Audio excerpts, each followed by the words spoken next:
фурӯши орди нисбатан арзон дар ин шабу рӯз сокинони бахусус камбизоати шаҳри Кӯлобро ба пои навбатпоии тӯлонӣ дар назди корхонаи коркарди орди ин шаҳр кашондааст.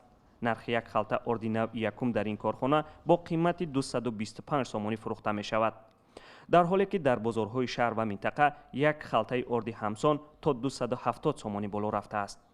Марзия Раҷабова сокини шаҳри Кӯлоб дар бозори ин шаҳр сабзиҷот мефурӯшад ва бо сабаби баста будани бозор ҳоло бекор ва аз манбаи даромад маҳрум аст. ӯ аз субҳи барвақт дар навбати орди арзон худро номнавис кардааст ва бо пули аз фитри рӯзаи ҳамсоя барояш хайр карда мехоҳад орд харад. 15-20 хела худоро шукр ки ами барои ами арзониш ҳамҷа истодем ки мақсад одамои гудакдор як тайнун бо исмтарак мешава хубай ра пулишам ҳамаш ваи бо наози магазин дапурсидем 265 сомон меордай.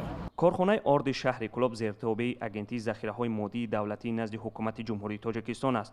то боло рафтани нархи орд дар Кӯлоб бо орди ин корхона сокинон чандон таваҷҷӯҳ надоштанд. ҳоло орди арзони ин корхонаро дар як рӯз ба ҳар нафари навбатпоида як халта бештар намефурӯшанд.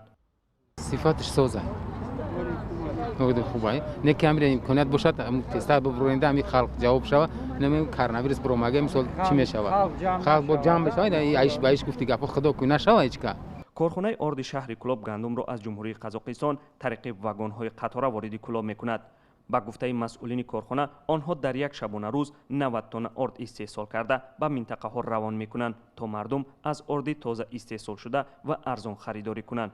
таъмини орд аз сӯи ин корхона бо ҳадафи танзими нархи орд дар бозор аст, зеро барои сокинон феълан сифати орд чандон муҳим нест, муҳим нархи арзон аст. ман метавонам ки албой магазин бигирам барам یکی ارزونه من ارزونش میگیرم میرم میست 10 منوت فرق نداره نون شوا شید آخه هر چهار تا که سفید زود نون نریزه شید میگیریش میره نره میخری корхонаи орди Кӯлоб қисмҳои ҳарбии минтақаро низ бо орди арзон таъмин мекунад.